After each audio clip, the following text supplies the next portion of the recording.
Hello everyone, my name is Poonam and welcome back to my channel Smart Study with RP. So friends, आज की हमारी class किससे related है? तो आज की हमारी क्लास रिलेटेड है हिस्ट्री से। ठीक है, हिस्ट्री में बात करी जाए तो हम लोग के मैराथन चल रहे थे। मैराथन के क्रम में देखा जाए तो पार्ट 1 पार्ट 2 में हमने बौद्ध धर्म से रिलेटेड सारी चीज़ें बताई। ठीक है, पार्ट 3 में हम जैन धर्म से रिलेटेड बताएंगे और यहीं पर ये जो क्लास है मतलब कि जैन धर्म जो है वो पूरी तरीके से कंप्लीट हो जाएगा। सो चलिए फ्रेंड्स, आज की क्लास स्टार्ट करते हैं। जैन धर्म जो है ना, जैन धर्म को पहले पढ़ने से पहले ये जान लेते हैं इसका उदय क्यों हुआ। हमने पहले बताया था जो उत्तर वैदिक काल है वहाँ पर सामाजिक परिवर्तन होता है। ठीक है, जब लास्ट पीरियड की है और सामाजिक परिवर्तन होने के कारण उसमें क्या होता है, कई सारी सामाजिक कुरीतियाँ डेवलप होती हैं। सामाजिक कुरीतियाँ यानी जैसे आडंबर, बहुत सारी चीज़ें ऐसी डेवलप हुई जो कि लोग उससे विमुख होते थे, परेशान रहते थे। सो उस चीज़ को सुधारने के लिए कुछ संप्रदायों का विकास हुआ। ठीक है, जिसमें नास्तिक आस्तिक थे। नास्तिक के अंतर्गत ही आते हैं कौन, दो धर्म है, वो है बौद्ध धर्म और जैन धर्म। ठीक है, जिसमें हम लोगों ने बौद्ध धर्म के बारे में पूरी तरीके से बात कर ली। अब हम बात करेंगे जैन धर्म की। क्यों उदय हुआ ये समझ में आया। अब बात करते हैं जैन धर्म की। और जैन धर्म में पढ़ना क्या है, महावीर स्वामी की जीवनी और शिक्षाओं के बारे में। लेकिन इससे पहले हम ये पढ़ेंगे, लेकिन इससे पहले थोड़े से बेसिक पॉइंट है जो जानना बहुत ज़रूरी है, क्योंकि वो क्वेश्चन के रूप में पूछे जा सकते हैं। सो चलिए पढ़ते हैं वो क्या है बेसिक पॉइंट। देखिए, टोटल कितने तीर्थंकर हुए, तो तीर्थंकर कितने हुए ये जानने से पहले जान लेते हैं तीर्थंकर होते क्या हैं। तो देखिए, तीर्थ का मतलब होता है माध्यम, है ना, यह साधन बोल सकते हैं और भी अगर मैं हिंदी की क्लिष्ट भाषा में बोलूँ तो निमित्त कहा जाता है। ठीक है, अब किस चीज़ के माध्यम है ये, किस चीज़ के साधन है ये, किस चीज़ के निमित्त हैं, तो वो है जीवन मरण से मुक्ति के साधन है। ठीक है, किसके, जीवन मरण के मुक्ति के साधन है। और इन साधनों को यानी इन तीर्थों को जो बतलाता है वो कहलाता है तीर्थंकर। आई थिंक आपको तीर्थ और तीर्थंकर का मतलब समझ में आया होगा ना। सो इस प्रकार टोटल जैन धर्म में जो तीर्थंकर हुए वो कितने हैं, वो है 24। ठीक है, और 24 में हमें पहले 23वें और 24 वाला तो पढ़ना ही है ना। थोड़ा सा जान लेते हैं। अब देखते हैं सबसे पहले तीर्थंकर कौन थे, वो थे ऋषभदेव। ठीक है, कौन थे, ऋषभदेव। अब बात करते हैं जो ऋषभदेव है इनका एक और नाम है, वो है आदिनाथ। आदि मतलब आरंभ। ठीक है, सो आरंभ हुआ था इसलिए इनको आदिनाथ भी नाम दिया गया। इन्होंने ही किया था। इनको संस्थापक कहा जाता है, किसका, जैन धर्म का संस्थापक कहा जाता है। इनका एक जो चिन्ह है मतलब प्रतीक चिन्ह है वो है वृषभ यानी बैल। तो आपको ये चीज़ क्लियर हुई। थोड़ा सा पॉइंट, प्रथम तीर्थंकर के बारे में संस्थापक बोला जाता है कौन, ऋषभदेव है। ठीक है, इनका प्रतीक चिन्ह क्या है, वो है वृषभ। बात करते हैं 23वें तीर्थंकर के बारे में। 23वें तीर्थंकर हैं पार्श्वनाथ। ठीक है, कौन है, पार्श्वनाथ। ये पहले प्रमाणित तीर्थंकर है, यानी इनके माता का नाम, इनके पिता का नाम, कहाँ पर इनको निर्वाण की प्राप्ति हुई थी, इन सब की जानकारी प्राप्त होती है। कहाँ से, तो 23वें तीर्थंकर से, पार्श्वनाथ से। ठीक है, और 1 से लेकर 22 तक के तीर्थंकर जो उनके लिए ना कोई प्रमाण नहीं मिलता, माता पिता इन सब के नाम नहीं मिलते हैं। ठीक है, चीज़ क्लियर हुई। अब हम 23वें तीर्थंकर की बात कर रहे थे क्योंकि यहाँ से क्वेश्चन बनता है। देखिए, इनके पिता का नाम क्या था, अब प्रमाणित हैं तो नाम क्या था इनके पिता का नाम अश्वसेन था।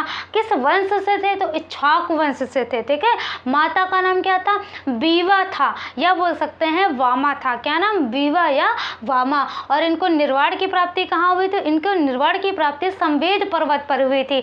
और इस पर्वत को इन्हीं के नाम पर क्या बोला जाता है, पारसनाथ की पहाड़ी कहा जाता है। ठीक है, क्या बोला जाता है, पारसनाथ की पहाड़ी। आगे बात करते हैं इनके शिष्य को, जो पार्श्वनाथ के शिष्य थे इनको क्या कहा जाता था, तो निर्ग्रंथक कहा जाता था। क्यों, क्योंकि जो जैन धर्म है ना, इसका जो पहले नाम था वो जैन धर्म नहीं था। ठीक है, इसका नाम बाद में जैन धर्म पड़ा। अब क्यों पड़ा भी बताएंगे। ठीक है, ये जान लेते हैं कि निर्ग्रंथक क्यों कहा गया। अगर पहले जैन नहीं था तो नाम क्या था, तो पहले जो जैन धर्म का नाम था वो था निर्ग्रंथ। क्या नाम था, निर्ग्रंथ, जिसका मतलब होता है बंधनों से मुक्ति। ठीक है, और इसीलिए इनके जो अनुयायी थे उनको क्या कहा गया, निर्ग्रंथक कहा गया। अब बात करते हैं जो पार्श्वनाथ हैं, इनका प्रतीक चिन्ह क्या है, तो वो है सर्प। इन्होंने टोटल 4 महाव्रत दिए। कितने, 4 महाव्रत दिए। कौन कौन से हैं, सत्य अहिंसा अस्तेय अपरिग्रह। क्या क्या है, सत्य अहिंसा अपरिग्रह सत्य अहिंसा अस्तेय अपरिग्रह। सत्य मतलब समझ रहे हैं आप, अहिंसा मतलब मार काट नहीं करनी है, अस्तेय का मतलब होता है चोरी ना करना, ठीक है, और अपरिग्रह का मतलब होता है कि बिना आवश्यक की चीज़ को, जितनी आवश्यकता है उतनी ही रखो, बिना आवश्यकता की चीज़ को संग्रह मत करो, ठीक है। तो ये हुआ था थोड़ा बेसिक पॉइंट से रिलेटेड चीज़ें, ठीक है, आपको समझ में आई फ्रेंड्स। अब हम बात करते हैं महावीर स्वामी के बारे में, ठीक है। देखिए महावीर स्वामी को जैन धर्म का वास्तविक संस्थापक कहा जाता है। क्यों?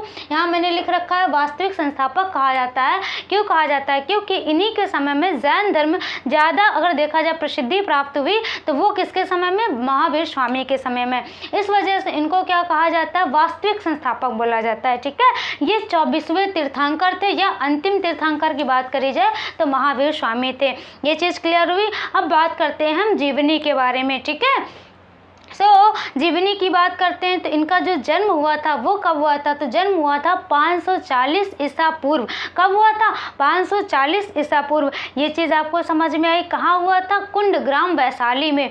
कहाँ पर? कुंडग्राम वैशाली में। जस्ट आप चले जाओ गौतम बुद्ध के पास और वहाँ सोचो कि उनका जन्म कब हुआ था। तो उनका जन्म हुआ था 563 BC में, ठीक है।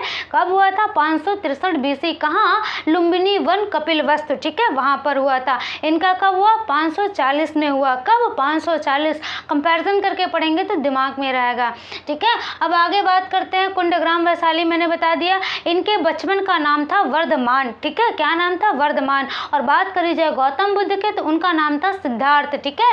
इनके पिता का नाम क्या था? सिद्धार्थ। इनके पिता का नाम सिद्धार्थ था और उनकी बात करी जाए तो उनका खुद का नाम सिद्धार्थ था, ठीक है।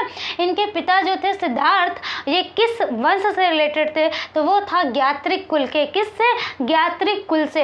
अब बात करते हैं माता की, तो माता का नाम था त्रिशला।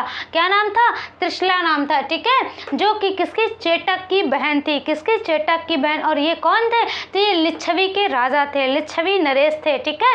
आगे बात करते हैं इनकी पत्नी का नाम क्या था? इनकी पत्नी का नाम था यशोदा। और वहाँ जाएंगे आप गौतम बुद्ध में तो उनकी पत्नी का नाम यशोधरा था, ठीक है। इनकी पत्नी का नाम क्या था? यशोदा था। दोनों में कंफ्यूजन नहीं होना चाहिए, ठीक है, बार बार रिकॉल करना। पुत्री की बात करी जाए तो इनकी शादी हो जाती है, उसके बाद इनकी पुत्री होती है जिसका नाम है अनोजा, या कहीं कहीं प्रियदर्शना भी बोला जाता है। अनोजा या फिर कहीं कहीं प्रियदर्शना, ठीक है, अड़ोजा, ठीक है, अड़ोजा या प्रियदर्शना, जिसका विवाह जो होता है जमाली से होता है, ठीक है। किससे होता है? जमाली से होता है। और ये जो जमाली हैं इन्हीं से सबसे पहली बार जो महावीर स्वामी हैं इनके साथ मतभेद होता है। और उसमें क्या होता है? महावीर स्वामी कहते हैं जैसा हम सोचते हैं वैसा बन जाते हैं ना, जो हम सोच लेंगे वही बन जाएंगे। और जमाली का कहना था कि नहीं, हम सोचे बेशक लेकिन जब तक कर्म नहीं करेंगे तब तक नहीं बनेंगे। ये मतभेद था दोनों लोगों के बीच में, ठीक है। अब देखिए ये जन्म हो गया 540। पिता का नाम क्या था? पिता का नाम इनके क्या था? सिद्धार्थ था। माता का नाम त्रिशला था। पत्नी का नाम यशोदा था।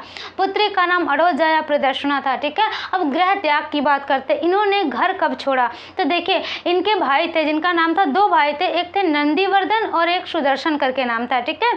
सो ऐसे सुदर्शन था या कुछ, वो आई थिंक सुदर्शन ही है, ठीक है। नंदीवर्धन और दो भाई थे। तो जब इन्होंने गृह त्याग किया था ना 30 वर्ष की आयु में, तो सलाह लेकर किया था, ठीक है, मतलब परमिशन से लिया था गृह त्याग। किसकी परमिशन ली थी? तो अपने बड़े जिनके भाई थे नंदीवर्धन, इनसे ना सलाह लेकर। कहने का मतलब क्या था? इन्होंने कहा था कि ठीक है ना, आप ले सकते हैं संन्यास। तो जो नंदीवर्धन थे इन्होंने आज्ञा दी थी, ठीक है। अब मुझे समझ में आया, वर्ड नहीं याद आ रहा था मैं क्या बोलूँ, है ना। तो नंदीवर्धन से इन्होंने मतलब बताकर संन्यास लिया था। लेकिन जो गौतम बुद्ध थे उन्होंने किसी को बताया नहीं था ना, रात के 12 बजे ही उठकर चल दिए थे। सो वो कब गृह त्याग किए थे? तो वो गृह त्याग किए थे 29 वर्ष की आयु में। और ये कब किए? 30 वर्ष की आयु में, ठीक है। जब ये गृह त्याग किए तो 12 साल तक भटकते रहे, कठोर तपस्या की, ठीक है। 12 साल तक कठोर तपस्या की। उसके बाद इनको ज्ञान की प्राप्ति हुई। और ज्ञान की प्राप्ति कहाँ हुई? तो जाम्बिक गांव में हुई। कहाँ? जाम्बिक गांव, ऋजुपालिका नदी, साल वृक्ष के नीचे। जाम्बिक गांव, ऋजुपालिका नदी और साल वृक्ष के नीचे इनको क्या हुई? ज्ञान की प्राप्ति हुई, ठीक है, साल वृक्ष के नीचे।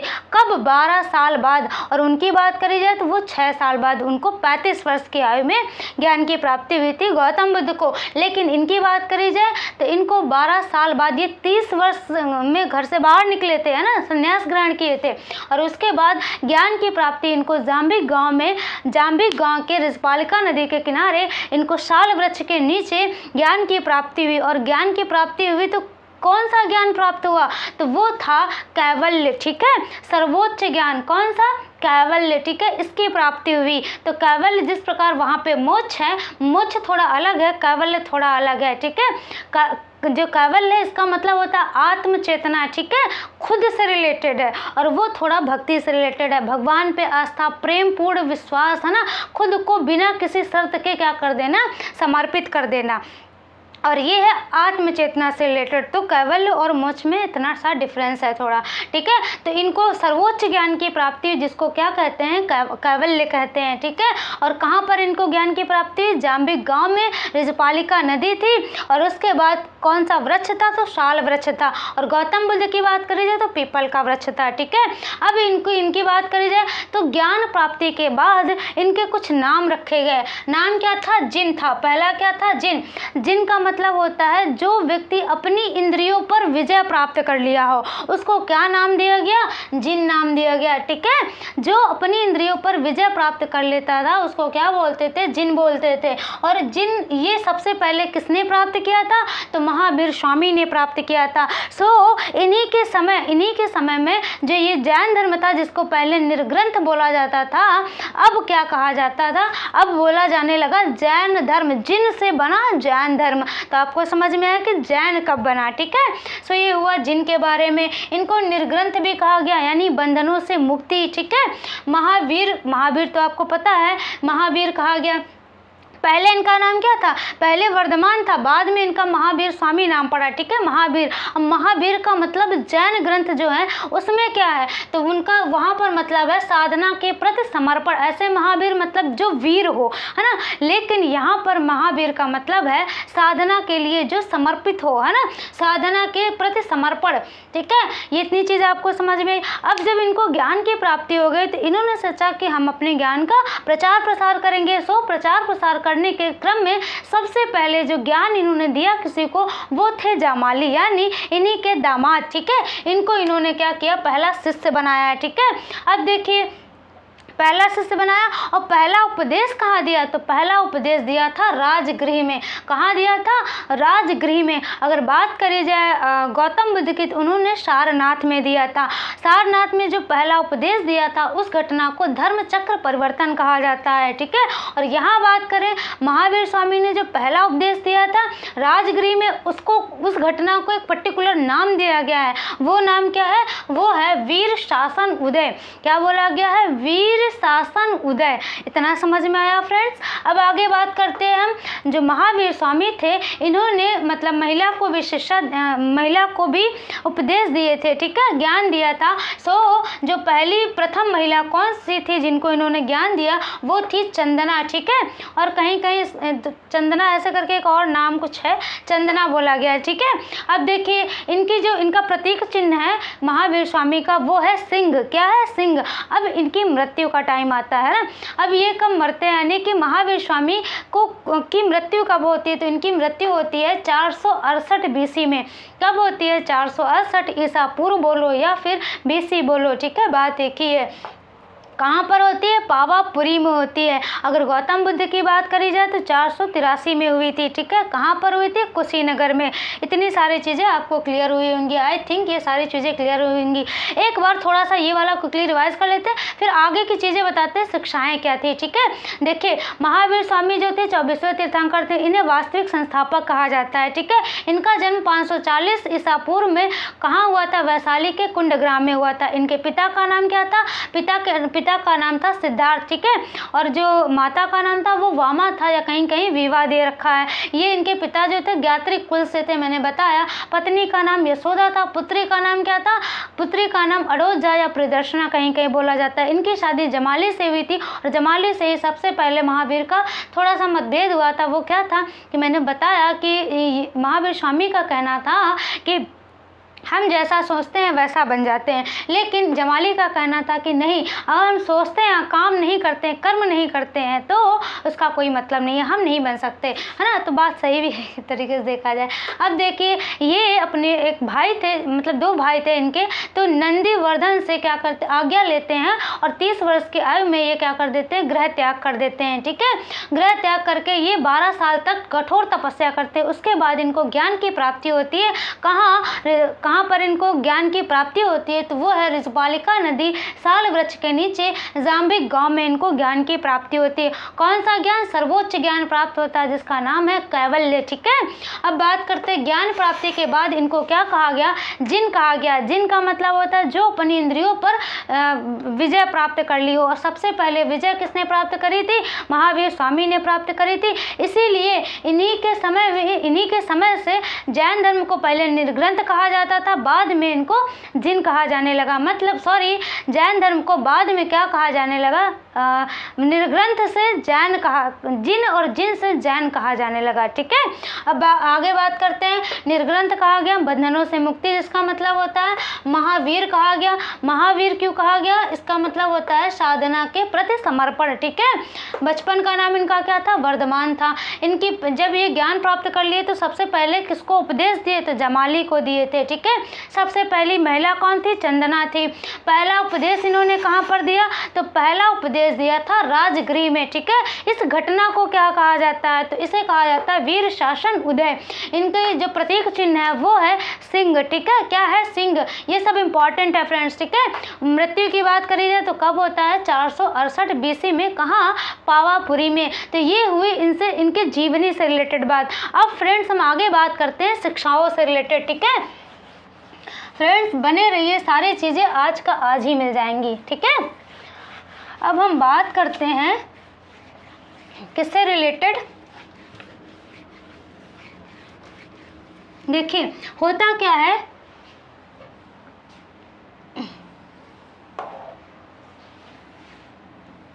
एक मिनट फ्रेंड्स, क्या नाम था? हेमचंद्र सूरी नाम था। देखिए अब हम देखते हैं कि जब ये महावीर स्वामी की मृत्यु हो जाती है तो जो जैन धर्म है ना वो 2 भागों में डिवाइड हो जाता है। 2 भागों में कैसे डिवाइड होता है इसी को पढ़ने जा रहे हैं। देखिए 2 जैन संगीतियाँ बुलाई गई, जिस प्रकार बौद्ध धर्म में 3 बौद्ध संगीतियाँ बुलाई गई। ठीक है, उसको इसलिए नहीं बताया क्योंकि वहाँ पे सिर्फ हमें जीवनी और शिक्षा पढ़ना था। तो यहाँ पे हम ये बताने जा रहे हैं कि 2 भागों में डिवाइड कैसे हुआ था, इसलिए जानना ज़रूरी है। ठीक है, सो जो 2 क्या करी गई थी, जैन संगीतियाँ बुलाई गई। क्या? 2 जैन संगीतियाँ बुलाई गई। ठीक है, संगीतियाँ कितनी? 2। कौन कौन सी है? पहली कहाँ पर बुलाई गई थी? तो पहली है पाटलिपुत्र। पहले कहाँ पर बुलाई गई थी? पाटलिपुत्र में, जिसके अध्यक्ष कौन थे? देखिए पहले दूसरी भी देख लीजिए। दूसरी है वल्लभी में। ठीक है, दूसरी कहाँ है? वल्लभी में। देखिए जो पहली वाली पाटलिपुत्र में है ना, ये चंद्रगुप्त मौर्य के समय की बात है। ठीक है, चंद्रगुप्त मौर्य के समय की बात है। तब पाटलिपुत्र में आयोजित करी गई थी पहली जैन संगीति। ठीक है, जिसकी अध्यक्षता किसने की थी? स्थूलभद्र ने की थी। किसने? स्थूलभद्र ने की थी। ठीक है, और जब पहली जो जैन संगीति है, इसी में जो जैन धर्म था ये 2 भागों में डिवाइड हो गया था। कितने? 2 भागों में डिवाइड हो गया था। 2 भागों में डिवाइड हो गया था। किसमें? पहली जैन संगीति में। और दूसरा क्या हुआ था? यहाँ पर अंगों की रचना हुई थी। 12 अंगों की रचना हुई थी। अंग मतलब किताब। ठीक है, 12 अंगों की रचना हुई थी, जिसे क्या कहा गया? आगम कहा गया। यानी जो जैन साहित्य हैं उनको क्या कहते हैं? जैन साहित्यों को आगम कहा जाता है। ठीक है, जैन साहित्यों को आगम के नाम से जाना जाता है। टोटल कितने अंग? तो टोटल जो अंग थे, यानी टोटल जो किताबें थी, 1 किताब, 2 किताब, 3 किताब, ऐसे करके टोटल कितने की बात करी जाए तो टोटल 12 अंगों की रचना हुई थी। ठीक है, 12 किताबों की रचना हुई थी, और जिन्हें क्या कहा जाता है? आगम। यानी ये क्या है? जैन साहित्य है, और जैन साहित्यों को क्या कहा जाता है? आगम कहा जाता है। अब समझ लेते हैं, ये चीज़ तो आपको समझ में आ गई। ये 2 भागों में डिवाइड कैसे होता है इसको थोड़ा सा समझ लेते हैं ना। देखिए फ्रेंड्स, एक किताब है जिसका नाम है परशिष्ट पर्वन नाम है, ठीक है। क्या नाम है? परशिष्ट पर्वन। इसको मैं साफ कर दूँ सर। देखिए एक किताब है, देखिए हेमचंद्र सूरी की एक किताब है। किसकी? हेमचंद्र सूरी की एक बुक है जिसका नाम है परशिष्ट पर्वन। क्या नाम है? परशिष्ट पर्वन, ठीक है, ये नाम है। इसमें कहा गया है कि जो पाटली था ना, मतलब जो पाटलिपुत्र था, पाटलिपुत्र बोलो, बात एक, ठीक है। जो पाटलिपुत्र था, पाटलिपुत्र था या पाटलिपुत्र ले लीजिए, है ना। यहाँ पर क्या हुआ, 12 साल के लिए देखा जाए तो अकाल पड़ गया था, ठीक है। पाटलिपुत्र में 12 साल के लिए क्या पड़ गया था? अकाल पड़ गया था, जिसके कारण यहाँ से पाटलिपुत्र से कौन कौन? चंद्रगुप्त मौर्य, ठीक है, ये चंद्रगुप्त है, चंद्रगुप्त मौर्य और कौन? चंद्रगुप्त मौर्य और प्लस भद्रबाहु, ये कहाँ आ जाते हैं? ये आ जाते हैं कर्नाटक में, ठीक है। कहाँ से? पाटलिपुत्र से कर्नाटक आ जाते हैं। क्यों आ जाते हैं? यहाँ पर क्या पड़ता है? अकाल पड़ जाता है 12 साल के लिए, ठीक है। 12 साल तक क्या हो जाता है? अकाल पड़ जाता है, और जिसके कारण ये चंद्रगुप्त मौर्य और भद्रबाहु जो होते हैं कहाँ आ जाते हैं? कर्नाटक आ जाते हैं। लेकिन जब ये पाटलिपुत्र वाली जैन संगीति आयोजित होनी थी, तब ये क्या करते हैं? ये यहाँ पर आते हैं, ठीक है, यहाँ आते हैं कर्नाटक में, और यहाँ पर जो ये चंद्रगुप्त मौर्य हैं, इनकी मृत्यु हो जाती है। आपने पढ़ा होगा संलेखना विधि के कारण, संलेखना विधि से इन्होंने क्या किया था? अपने प्राण त्यागे थे। कौन? चंद्रगुप्त मौर्य। अब ये भद्रबाहु बचे, है ना। तो देखिए यहाँ पर ये जैन संगीति आयोजित होनी थी, तो ये तब गए थे कर्नाटक से, कहाँ? पाटलिपुत्र गए थे। और जब ये अपने शिष्यों के साथ, कौन? भद्रबाहु अपने शिष्यों के साथ कहाँ गए? पाटलिपुत्र गए। तो वहाँ उन्होंने देखा कि जो ये जैन धर्म से रिलेटेड जो लोग थे वो वस्त्र धारण करने लगे, है ना, कपड़े पहनने लगे थे, और कैसे? सफ़ेद वस्त्र धारण करने लगे। जब इन्होंने ये चीज़ देखी तो मतलब इनके और जो सफ़ेद वस्त्र धारण करते थे उनका अगर देखा जाए तो यहाँ पर इनके शिष्य जो थे वो बिना वस्त्र के गए थे, है ना। मतलब जैन धर्म में क्या था कि वस्त्र नहीं पहने जाते थे, ठीक है। तो ये जब 2 भागों में डिवाइड कैसे हुए, ये हम बता रहे हैं। जब ये भद्रबाहु कहाँ जाते हैं? पाटलिपुत्र जाते हैं, तो वहाँ देखते हैं कि जो लोग होते हैं वो क्या? सफ़ेद वस्त्र धारण करने लगते हैं। तो इनका और स्थूलभद्र के साथ, ठीक है, स्थूलभद्र, अब यहाँ स्थूलभद्र यहीं रहते हैं, ठीक है, पाटलिपुत्र में। इन भद्रबाहु और स्थूलभद्र के बीच में क्या हो जाता है? मतभेद हो जाता है। इनका कहना था, भद्रबाहु का कहना था कि वस्त्र ज्ञान प्राप्ति में बाधक हैं, ठीक है। इनका कहना था कि वस्त्र ज्ञान प्राप्ति में बाधक हैं, लेकिन जो स्थूलभद्र हैं इनका कहना था कि वस्त्र जो है वो ज्ञान प्राप्ति में बाधक नहीं है। समय के साथ हमें परिवर्तन करना चाहिए, ठीक है। और एक चीज़ ये भी है कि समय के साथ परिवर्तन बहुत ज़रूरी, नहीं करोगे तो समाप्त हो जाओगे, है ना। जिसने नहीं किया वो समाप्त हो गया, साइंस कहती है ऐसा, है ना। सो ये चीज़ समझ में आई। और ये मतभेद होने के कारण जो जैन धर्म है 2 भागों में डिवाइड हो जाता है। एक है कौन सा? दिगंबर, एक है श्वेतांबर, ठीक है। जो श्वेत मतलब सफ़ेद वस्त्र जो धारण करते थे वो श्वेतांबर कहलाए, और जो वस्त्र नहीं पहनते थे वो दिगंबर कहलाए। दिगंबर का मतलब होता है दिशाएं, दिक और अंबर, यानी दिशाएं हैं वस्त्र जिनके, वो क्या कहलाए? दिगंबर कहलाए, ठीक है।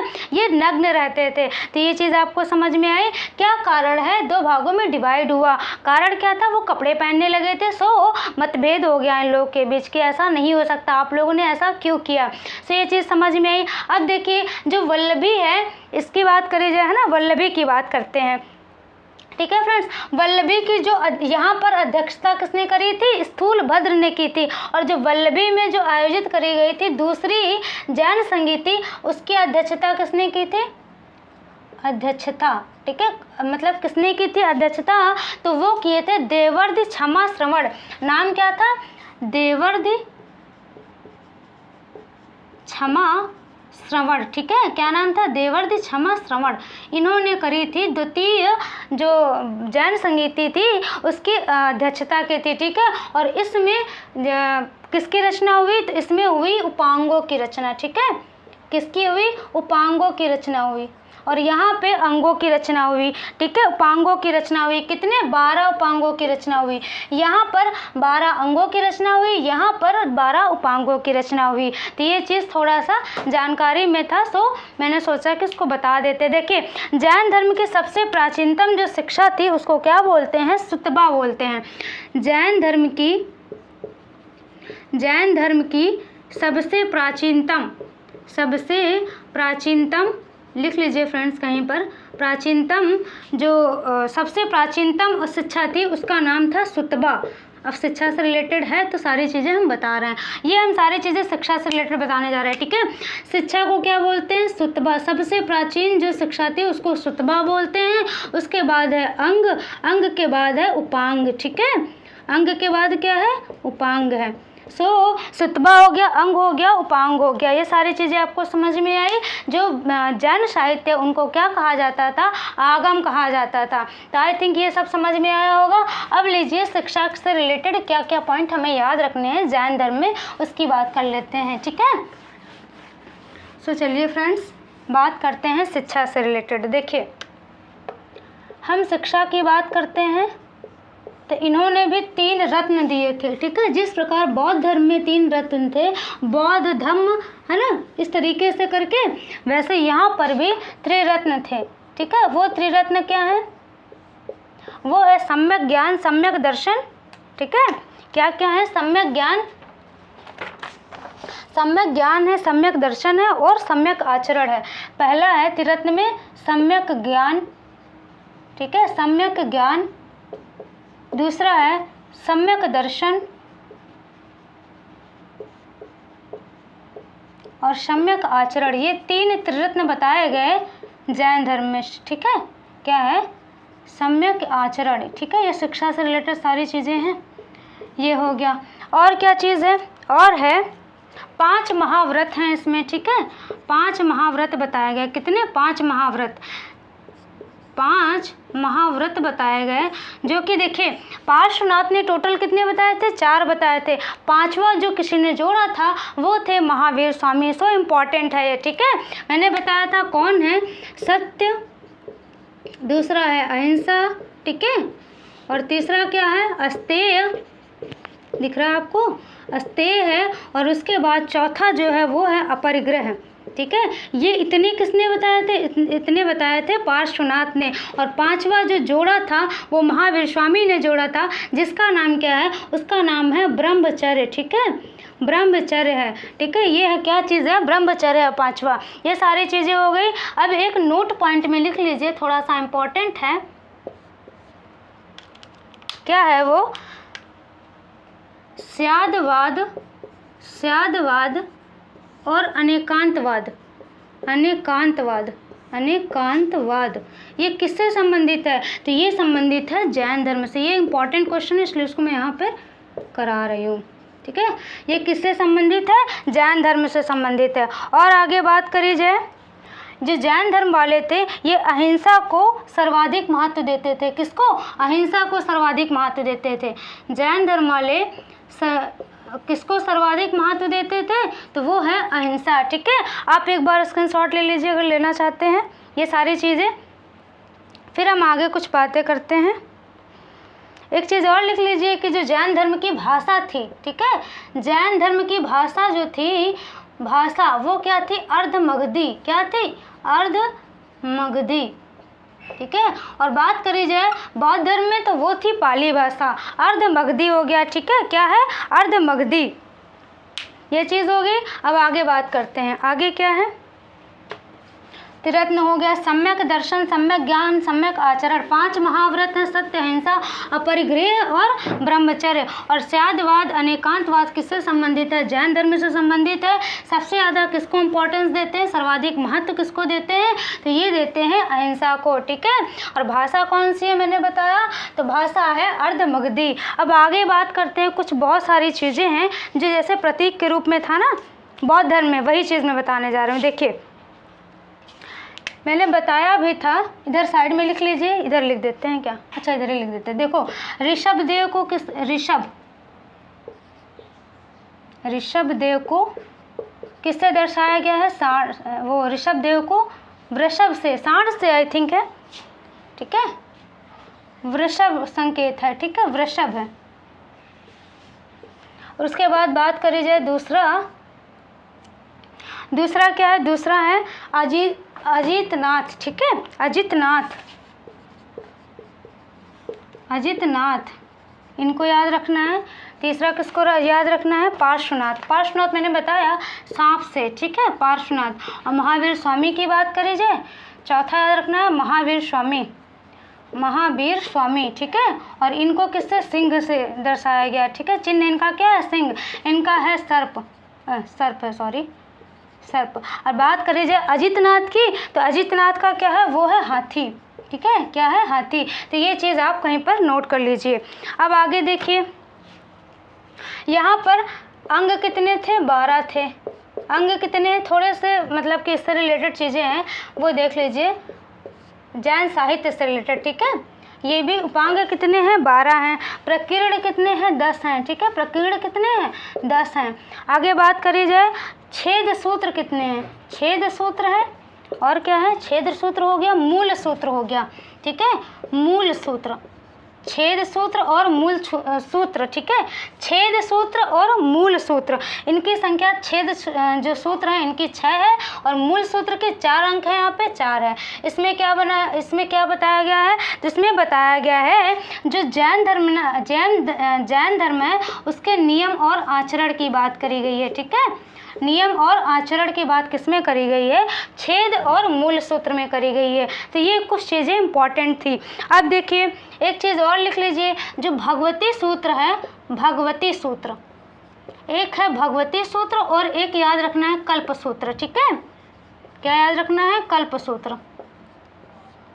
देखिए भगवती सूत्र में क्या याद रखना है? महावीर और उनके जो अन्य, महावीर प्लस जो अन्य तीर्थंकर हैं, महावीर और अन्य जो तीर्थंकर हैं, उनके महावीर और अन्य जो तीर्थंकर हैं उनकी जानकारी मिलती है। कहाँ से? भगवती सूत्र से मिलती है।